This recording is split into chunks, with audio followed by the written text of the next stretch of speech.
औरंगजेब पर अबू आजमी का प्यार, देश में सियासी तकरार बढ़ गई है। हालांकि अबू आजमी ने अपनी बयान पर माफी मांग ली है, लेकिन सियासी गलियारों में समाजवादी पार्टी के विधायक अबू आजमी का जम करके विरोध हो रहा है।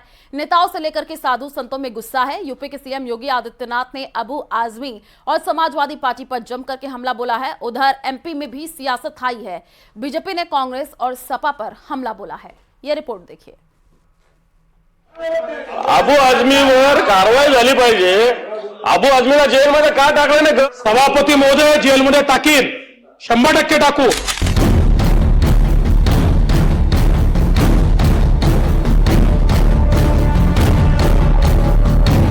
औरंगजेब का महिमा मंडन करने वाले समाजवादी पार्टी के विधायक अबू आजमी घिर गए हैं।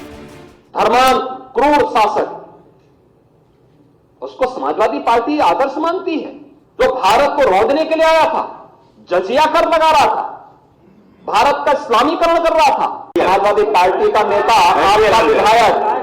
आपका विधायक घोषणा करो ना, उस कमबख्त को निकालो पार्टी से और उसको एक बार यूपी भेज दीजिए, बाकी उपचार हम अपने आप करवा लेंगे।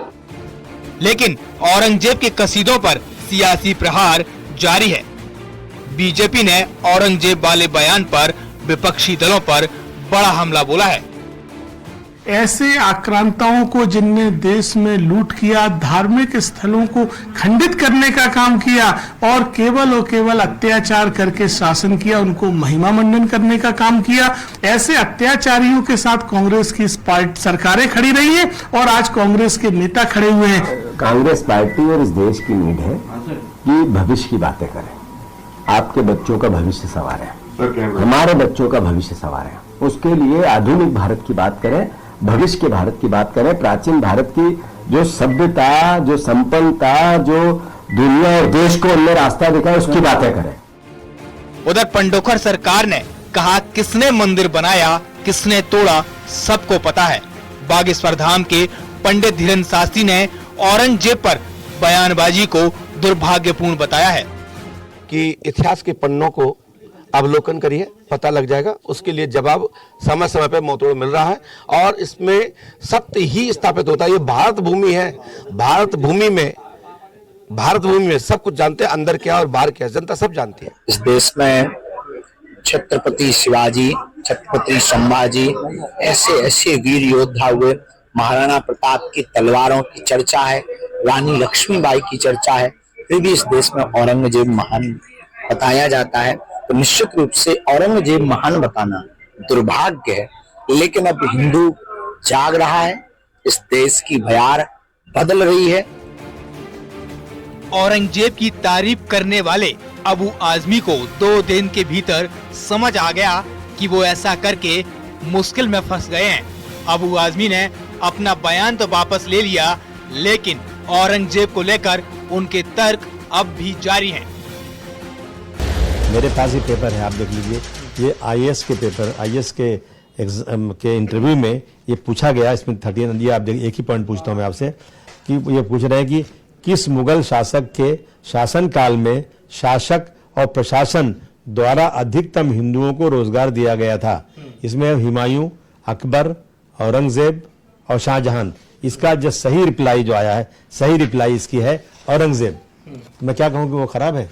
हमारे हिंदू भाइयों को सबसे ज्यादा मुगल बादशाह ने अगर नौकरी दिया, तो मैं उसको कैसे खराब कर दूं?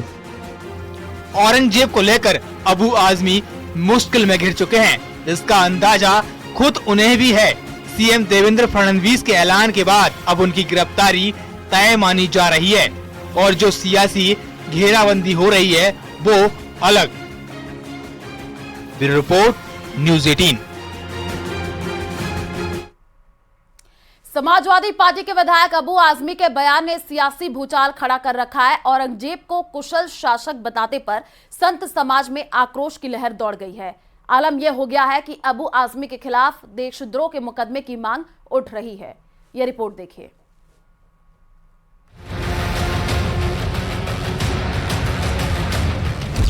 अबू आजमी के बयान पर संतों में आक्रोश। अबू आजमी पर राष्ट्रद्रोह के मुकदमे की मांग। औरंगजेब की तारीफ, देशद्रोह। समाजवादी पार्टी के विधायक अबू आजमी के बयान ने सियासी भूचाल खड़ा कर रखा है। औरंगजेब को कुशल शासक बताने पर संत समाज में आक्रोश की लहर दौड़ गई। अबू आजमी मुर्दाबाद। आलम यह हो गया है कि अबू आजमी के खिलाफ देशद्रोह के मुकदमे की मांग उठ रही है। हमारा आदर्श नहीं, हमारे आदर्श तो शिवाजी और राणा जी हैं। हमारे आदर्श भगवान राम और कृष्ण हैं। मैं वहाँ के सरकार से मांग करता हूँ कि इनको महाराष्ट्र से तड़ी पार कीजिए और भारत सरकार से मांग करता हूँ कि इनको देश से बाहर निकालिए जो औरंगजेब के समर्थक हैं। मैं सरकार से मांग करता हूं कि अबू आजमी के ऊपर राष्ट्रद्रोह का मुकदमा पंजीकृत किया जाए। जाहिर है औरंगजेब के मुद्दे पर वार पलटवार की ये कहानी अभी और लंबी चलने वाली है, क्योंकि सियासी धड़ों के अलावा संत समाज ने भी इस मामले में समाजवादी पार्टी के खिलाफ मोर्चा खोल दिया है।